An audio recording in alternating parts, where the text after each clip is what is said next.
The crystal chandelier above the dining table cast perfect light across the white tablecloth as I cut into my salmon. My mother's voice had that particular edge I'd learned to recognize over 28 years. The tone that meant she'd made a decision and expected immediate compliance.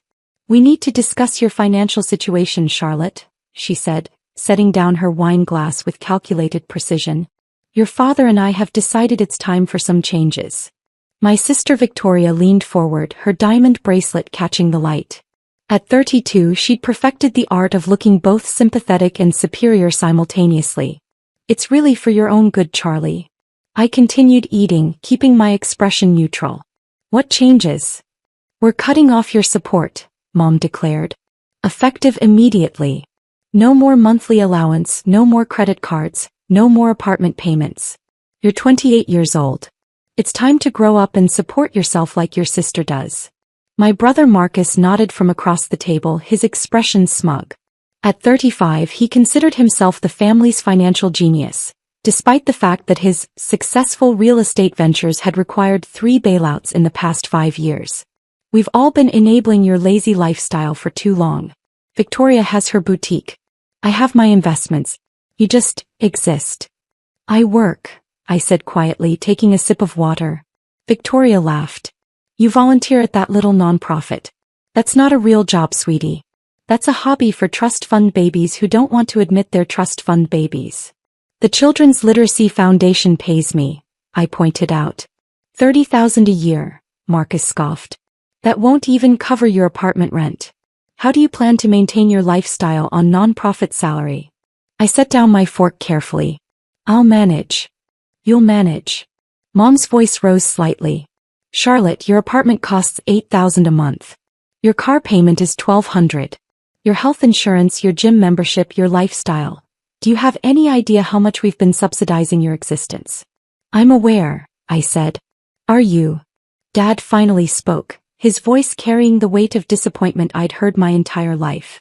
"Because your mother and I have been reviewing the family finances, and we're spending over $15,000 a month supporting you while you play at being a working woman." "We've been more than generous," Mom continued. "You had a full ride to Princeton. We bought you that car when you graduated. We've paid for your apartment for 6 years.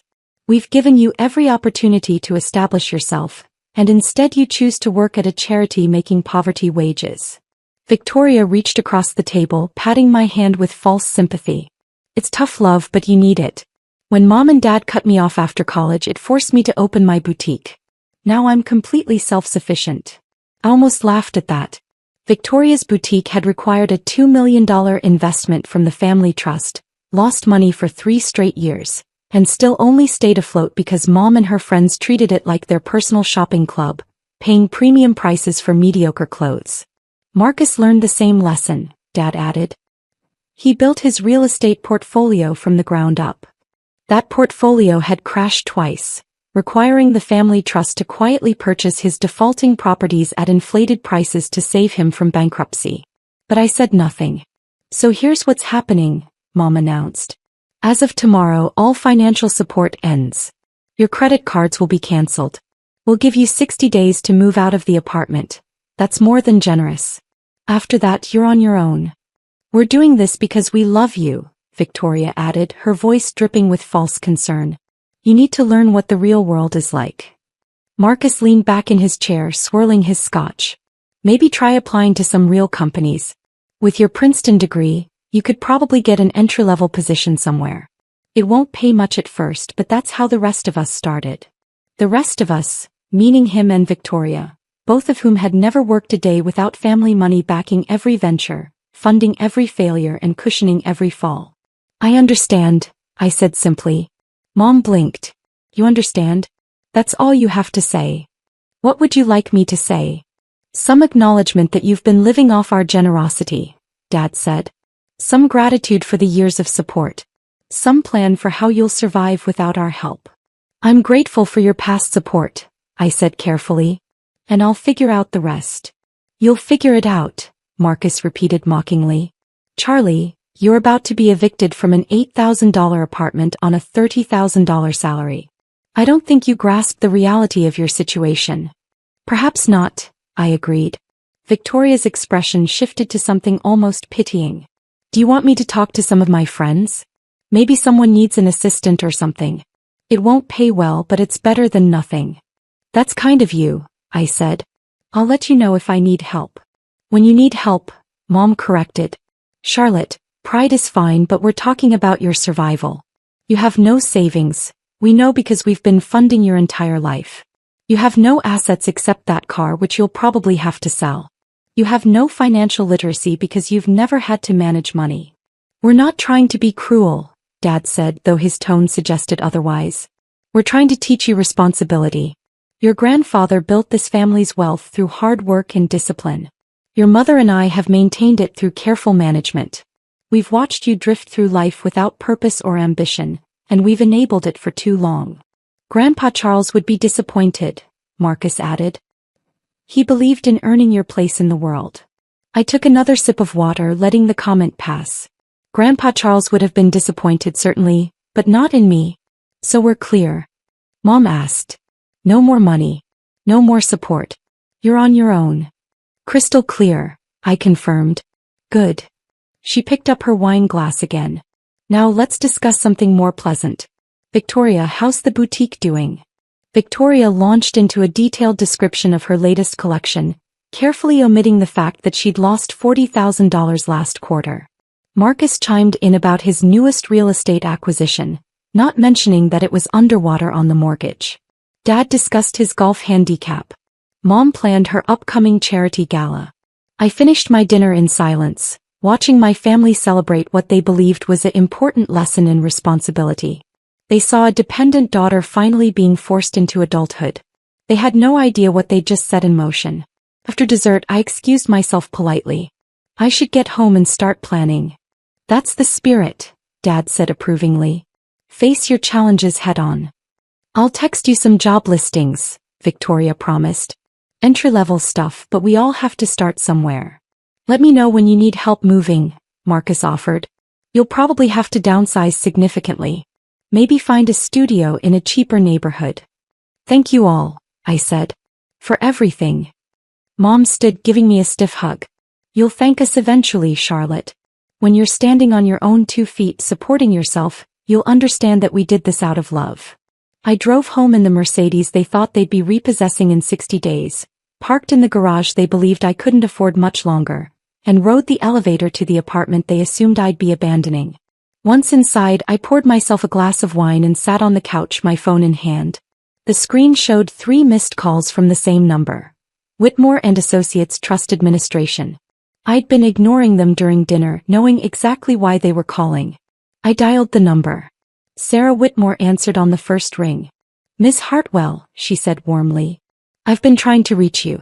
We noticed some unusual activity and wanted to confirm your instructions. What unusual activity? Asked though I knew. Your mother contacted us this afternoon, requesting information about transferring funds and modifying distribution schedules. When I explained that only the trustee could authorize such changes, she seemed quite surprised. She indicated you'd been cut off financially and suggested the trust should reflect that decision. I closed my eyes. What did you tell her?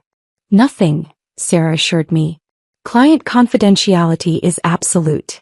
But Ms. Hartwell, she seemed genuinely unaware of the trust structure. I wanted to confirm, should I inform your family of your position as trustee? Not yet, I said quietly. Understood. However, I should mention that your brother called an hour ago with similar questions. He wanted to know about accelerating his distributions and mentioned you'd be out of the picture, financially. When I asked for clarification, he hung up. I wasn't surprised. Marcus always moved fast when he sensed opportunity. There's one more thing, Sarah continued. Your father scheduled an appointment for tomorrow morning. He mentioned wanting to restructure the family trust to reflect current realities. His exact words. Did you inform him that requires my approval? No. I thought you'd prefer to handle that conversation yourself.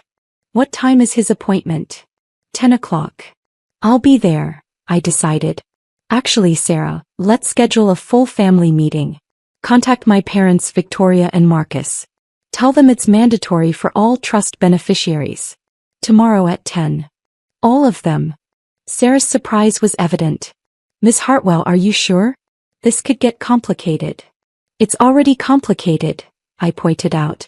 They've decided to cut me off because they think I'm financially dependent on them. They should probably know the truth before they do anything drastic. Like trying to restructure a trust they don't control, Sarah said dryly. I'll make the calls.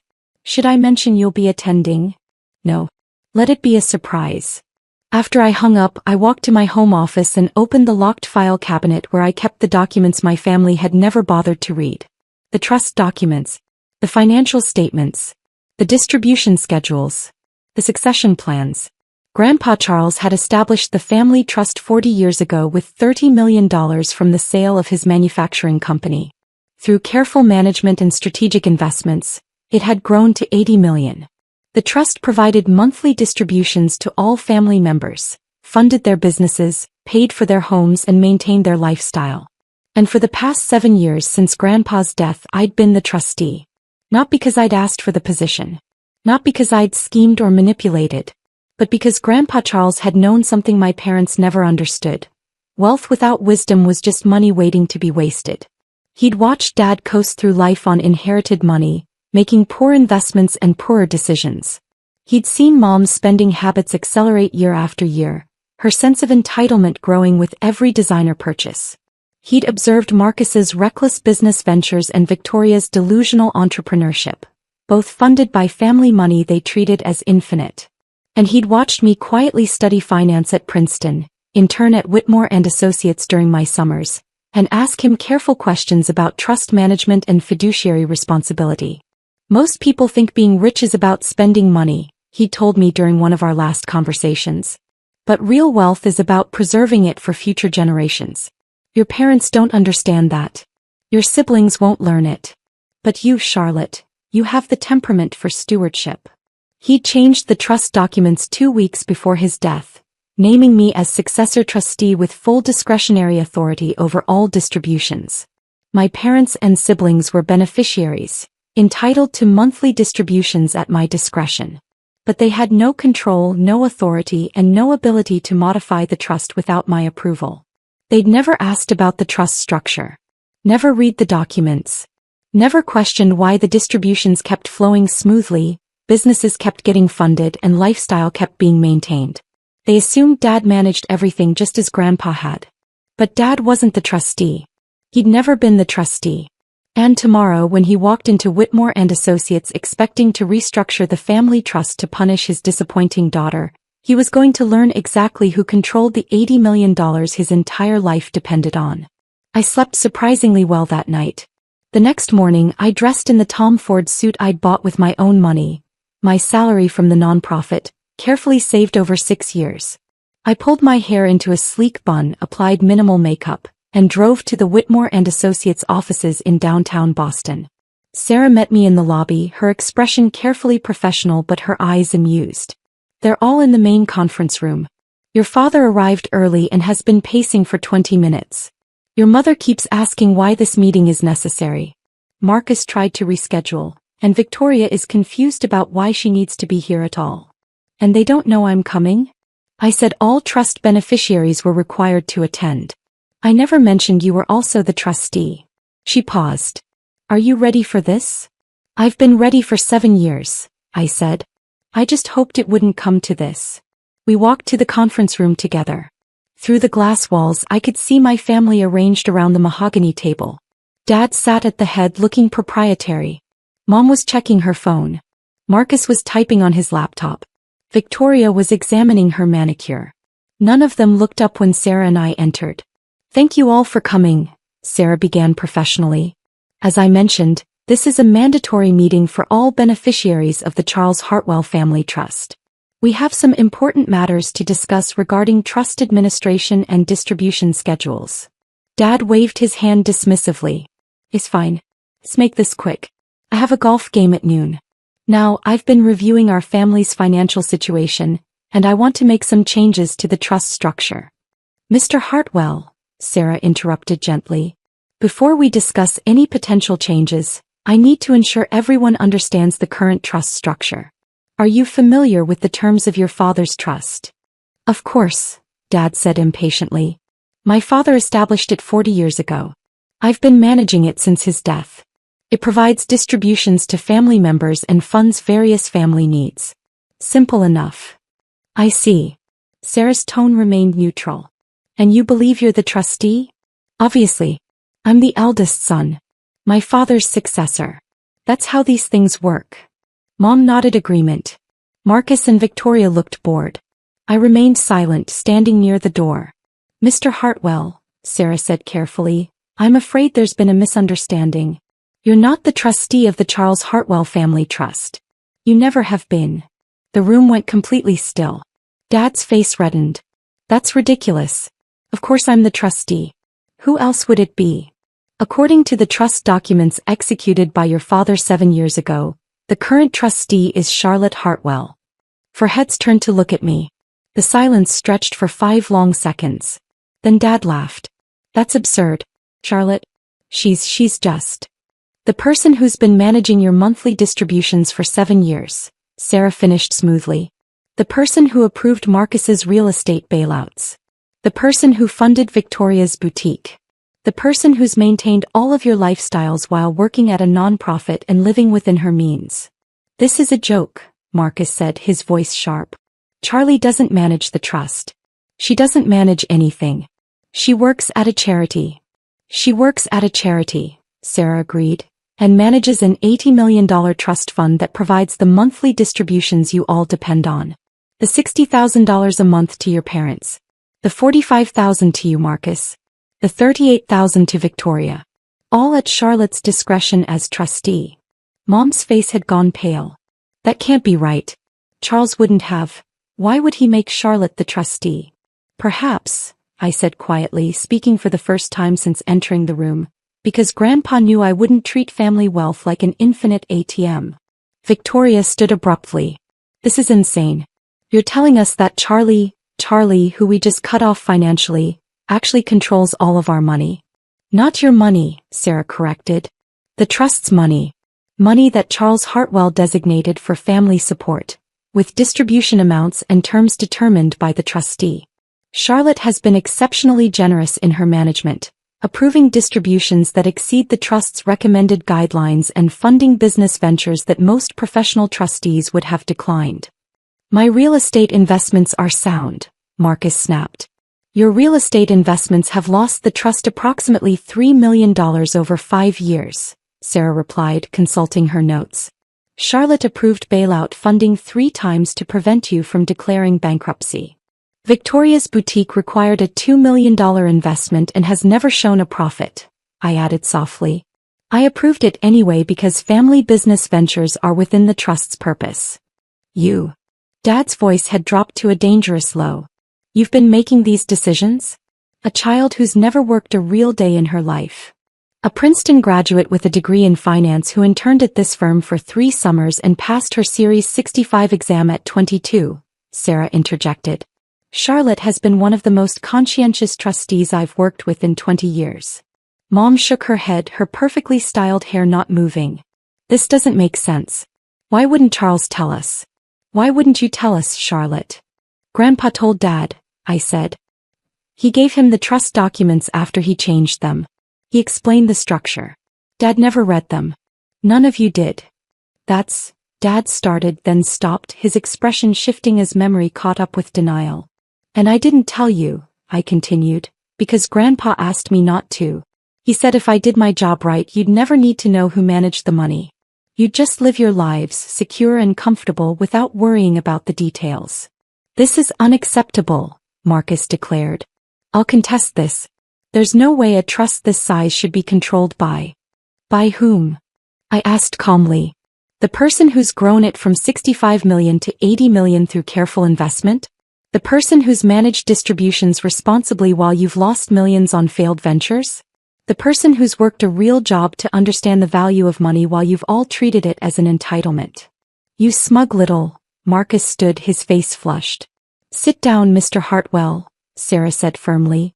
This is a professional meeting and I won't tolerate aggressive behavior. Victoria's voice came out small. So when Mom said she was cutting you off, She was announcing that she'd stop paying expenses that I've been paying for myself for years, I said. The apartment is in my name. The car is paid off. My credit cards are mine. The monthly distributions you thought were supporting me have been going into my savings account, which now has a balance of approximately $1.2 million. Mom gasped.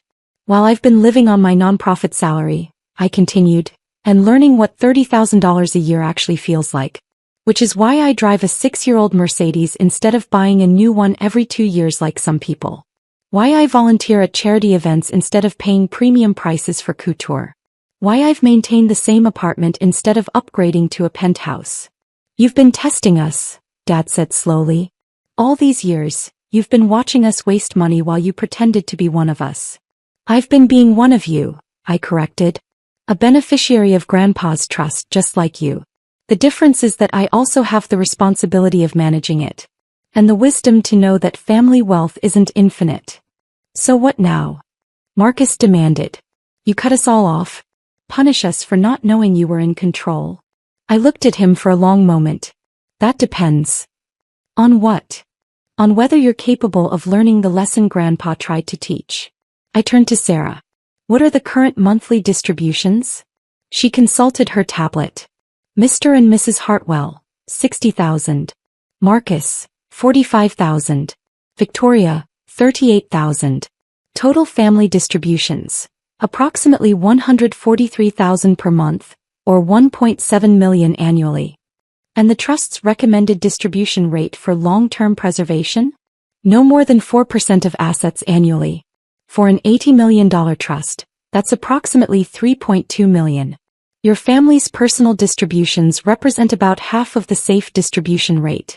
When we add in business funding and one-time expenses, the trust is distributing at the maximum sustainable rate. I nodded. So there's no room for expansion.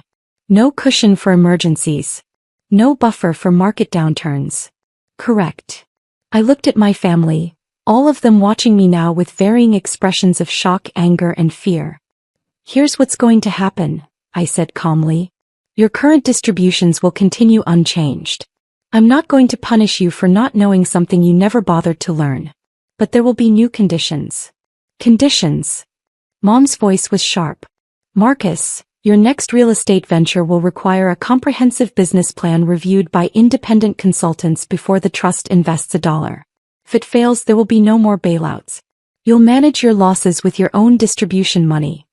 Marcus opened his mouth to argue, then closed it. Victoria, your boutique has 2 years to become profitable or self-sustaining. I'll continue current funding during that period, but after that it either stands on its own or closes.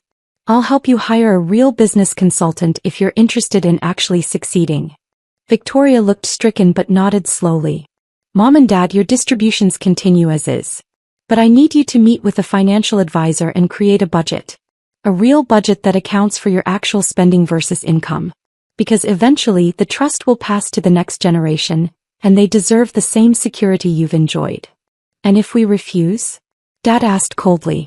Then I'll reduce distributions to the minimum required by the trust documents, which is approximately 40% of what you currently receive, and put the remainder in preservation accounts for future generations. That's my right and responsibility as trustee. The room fell silent again.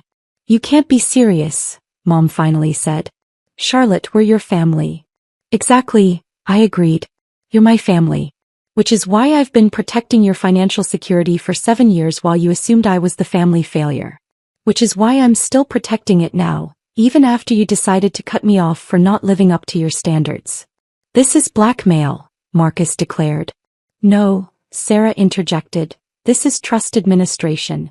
Charlotte has been extraordinarily generous. Most trustees would have implemented these conditions years ago. I gave you the benefit of the doubt, I said. I hoped you'd eventually learn to value money appropriately without being forced. But yesterday when you decided to cut off my support I never needed and never used, you proved that you still see family wealth as a weapon to control people rather than a responsibility to preserve. I stood gathering my bag. Sarah will schedule individual meetings with each of you to discuss the new terms. You'll sign acknowledgement forms confirming you understand the trust structure. And then we'll move forward as a family that actually understands how our financial security works. Where are you going? Victoria asked. To work, I said simply. I have a meeting at the Children's Literacy Foundation at 11. We're launching a new program for underserved communities. It pays $30,000 a year, but it's fulfilling work. You should try it sometime, working for something other than money. I walked to the door, then paused and looked back. Oh, and one more thing. The apartment you thought you'd be repossessing in 60 days? I bought it 3 years ago. With my own savings. The car you assumed you'd be taking back? Paid off in full. The lifestyle you believed you were funding? Self-sustaining.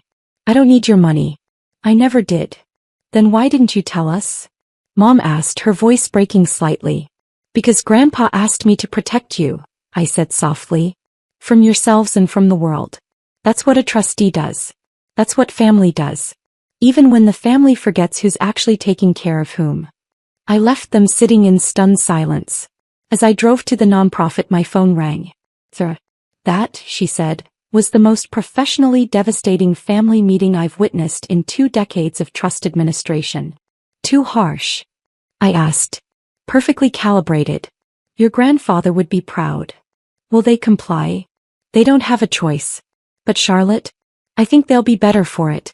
Sometimes people need to understand the foundation they're standing on before they learn not to take it for granted. I hope you're right. I am. And for what it's worth, that speech about working for something other than money? That's going to haunt them. I smiled slightly. Good. That evening my phone buzzed with messages. First Victoria, can we talk? Really talk. Then Marcus, I need to understand the trust terms. Tomorrow. Finally Mom, family dinner Sunday. Please come. We need to discuss this properly.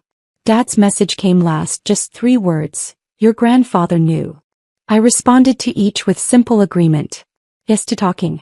Yes to explaining. Yes to Sunday dinner. Because that's what family does. Even when they forget. Even when they fail. Even when they need to be reminded that love and money aren't the same thing. And that the person they dismissed as dependent was actually the one holding everything together. Grandpa Charles had known what he was doing when he made me trustee. He'd given me the tools to protect my family from their own worst impulses, the authority to preserve wealth for future generations, and the wisdom to know that real security comes from understanding value, not just having money. And now, finally, my family was ready to learn.